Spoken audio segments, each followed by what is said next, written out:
Mojtaba Khamenei ഗുരുതരാവസ്ഥയിലാണെന്ന Israeli മാധ്യമത്തിന്റെ റിപ്പോർട്ടിന് പിന്നാലെ Iran ഭരണകൂടവുമായി ബന്ധമുള്ള മെഹർ ന്യൂസ് ഏജൻസിയാണ് മുജ്തബ ഖമനേയുടെ ഈ ദൃശ്യങ്ങൾ പുറത്തുവിട്ടത്. ഭിത്തിയിൽ ചാരിയിരുന്ന് മറ്റുള്ളവർ പറയുന്നത് കേൾക്കുന്ന ഖമനേയിയാണ് ദൃശ്യങ്ങളിലുള്ളത്.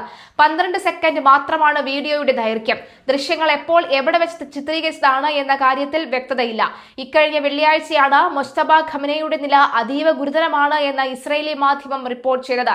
യുഎസും ഇസ്രയേലും സംയുക്തമായി നടത്തിയ ആക്രമണത്തിൽ ഇറാന്റെ പരമോന്നത നേതാവായിരുന്ന അയത്തുള്ള അലി ഖമനേയി കൊല്ലപ്പെട്ടതിന് പിന്നാലെയാണ് മകൻ മുജ്തബ ഖമനേയി ഇറാന്റെ പരമോന്നത നേതൃപദവിയിലേക്ക് എത്തുന്നത്.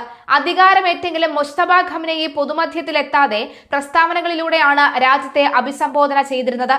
ഇതോടെ ആക്രമണത്തിൽ മുജ്തബ ഖമനേയിക്ക് പരിക്കേറ്റിരിക്കാമെന്ന അഭ്യൂഹങ്ങൾ സജീവമായിരുന്നു.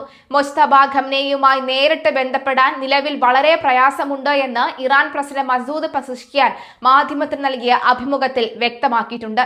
ഇതിനിടെ ഖമനേയി ഇറാനിൽ ഇല്ലെന്ന് ഇസ്രയേലി സുരക്ഷാ വൃത്തങ്ങളെ ഉദ്ധരിച്ച് സൗദി മാധ്യമം ജൂലൈയിൽ റിപ്പോർട്ട് ചെയ്തിരുന്നു. അയത്തുള്ള അലി ഖമനേയി കൊല്ലപ്പെട്ട ശേഷം മുജ്തബ ഖമനേയി ക്യാബിനറ്റ് അംഗങ്ങളുമായി കൂടിക്കാഴ്ച നടത്തിയിട്ടില്ലെന്ന് മസൂദ് പെസഷ്കിയാൻ ബന്ധമുള്ളവരെ ഉദ്ധരിച്ച് ഇറാന്റെ പ്രതിപക്ഷവുമായി ബന്ധമുള്ള മാധ്യമമായ ഇറാൻ വയർ റിപ്പോർട്ട് ചെയ്തിരുന്നു. ഇറാന്റെ ഉന്നത സൈനിക നേതൃത്വം ഇല്ലാതാക്കിയെന്നും ഖമനേയി 90% ഇല്ലാതെയെന്നും US പ്രസിഡന്റ് ട്രംപും അവകാശപ്പെട്ടിരുന്നു.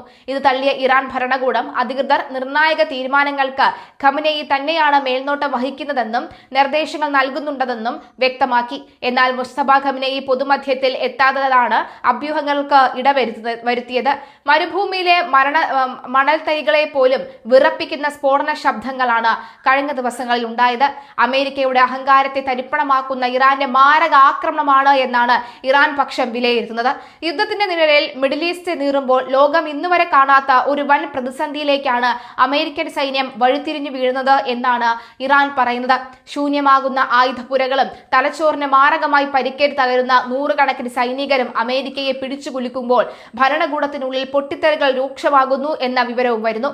വ്യോമശക്തിക്ക് അതിരുകളുണ്ട് എന്ന അമേരിക്കൻ ജനറൽമാർ തന്നെ മുന്നറിയിപ്പ് നൽകുമ്പോൾ ട്രംപ് ഭരണകൂടം ഈ യുദ്ധക്കളിയിൽ നിന്ന് രക്ഷപ്പെടാൻ വഴിത്തിരിയുകയാണോ എന്നതാണ് അണിയറയിൽ സംഭവിക്കുന്നത്. Press TV, times of India പോലെയുള്ള ദേശീയ മാധ്യമങ്ങളുടെ റിപ്പോർട്ടിൽ ചൂണ്ടിക്കാണിക്കുന്നതനുസരിച്ച് കണക്കുകളെ പ്രകാരം ഏകദേശം 700ഓളം അമേരിക്കൻ സൈനികർ ഇതിനോടകം തന്നെ പരിക്കേറ്റ് കഴിഞ്ഞു.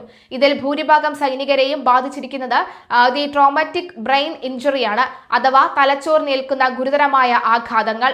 പുറമെ വലിയ മുറിവുകളോ രക്തസ്രവമോ കാണുന്നില്ലെങ്കിലും ശക്തമായ സ്ഫോടന തരംഗങ്ങൾ ഉണ്ടാകുന്ന ആഘാതം സൈനികരുടെ കേന്ദ്ര നാഡീവ്യൂഹത്തെയാണ് തകർത്ത് കളയുന്നത്. അഫ്ഗാനിസ്ഥാനിലും ഇറാഖിലും അമേരിക്ക നേരിട്ട അതേ മാനസിക ശാരീരിക ദുരന്തങ്ങൾ പുതിയൊരു രൂപത്തിൽ വീണ്ടും ഉയർന്നു വരുന്നത് അമേരിക്കയിൽ വലിയ ആശങ്കകൾക്ക് വഴിവെച്ചിരിക്കുകയാണ്. സ്ഫോടനങ്ങളുടെ പ്രകമ്പനത്തിൽ തലച്ചോറിലെ കോശങ്ങൾക്ക് സംഭവിക്കുന്ന നാശനഷ്ടങ്ങൾ ഉടൻ തന്നെ തിരിച്ചറിയാൻ നിലവിലെ വൈദ്യശാസ്ത്രത്തിന് പരിമിതികളുണ്ട്. പെന്റഗൺ ഇവയിൽ പലതിനെയും ചെറിയ മസ്തിഷ്കാഘാതങ്ങൾ എന്ന് വിശേഷിപ്പിക്കുന്നുണ്ടെങ്കിലും യാഥാർത്ഥ്യം ഭയാനകമാണ്.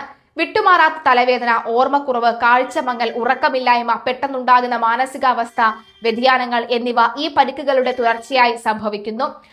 പൂർവ്വകാല യുദ്ധങ്ങളിൽ പങ്കെടുത്ത് TBI ബാധിതരായ വിമുക്ത ഭടന്മാരുടെ അനുഭവം വ്യക്തമാക്കുന്നത് ഈ മുറിവുകൾ ജീവിതാവസാനം വരെ പിന്തുടരണം എന്നാണ്.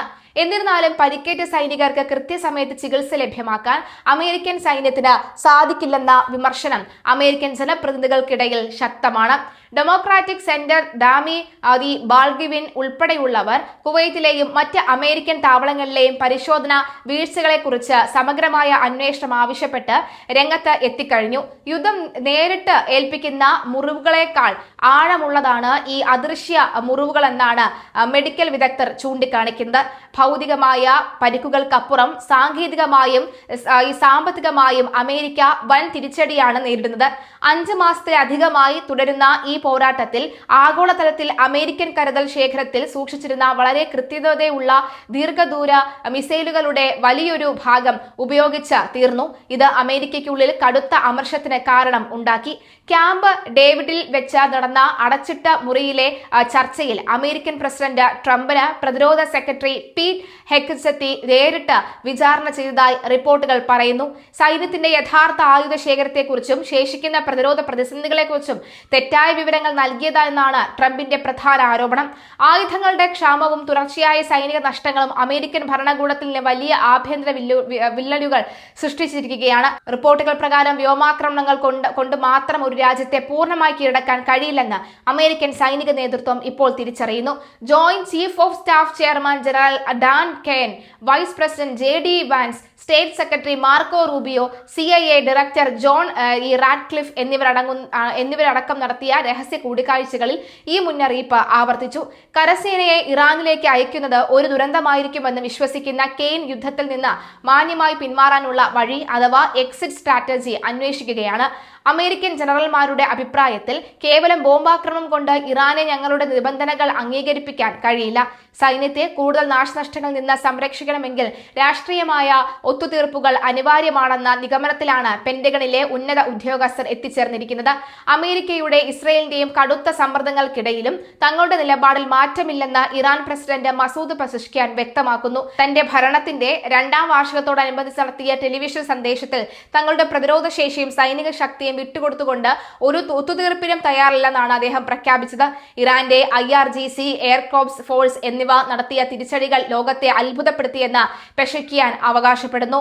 മറ്റ് രാജ്യങ്ങൾ ആക്രമിക്കാനോ അതിർത്തികൾ വികസിപ്പിക്കാനോ തങ്ങൾക്ക് ആഗ്രഹമില്ലെന്നും എന്നാൽ തങ്ങളെ ആക്രമിക്കാൻ അനുമതി നൽകുന്ന അയൽ രാജ്യങ്ങളിലെ അമേരിക്കൻ കേന്ദ്രങ്ങൾ ലക്ഷ്യമിടാൻ തങ്ങൾ നിർബന്ധിതരാകുകയാണെന്നും അദ്ദേഹം കൂട്ടിച്ചേർത്തു. ഇസ്രായേൽ ലക്ഷ്യമിടുന്നത് പേർഷ്യൻ ഗൾഫ് രാജ്യങ്ങളെ ഇറാനെതിരെ ഒന്നിപ്പിക്കാനാണെന്നും ഈ നീക്കത്തെ നയതന്ത്രപരമായി ചെറുക്കുമെന്നും ഇറാൻ വ്യക്തമാക്കുന്നു.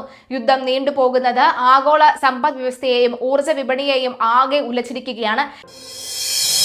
മലയാളി വാർത്ത plus, like, share and subscribe.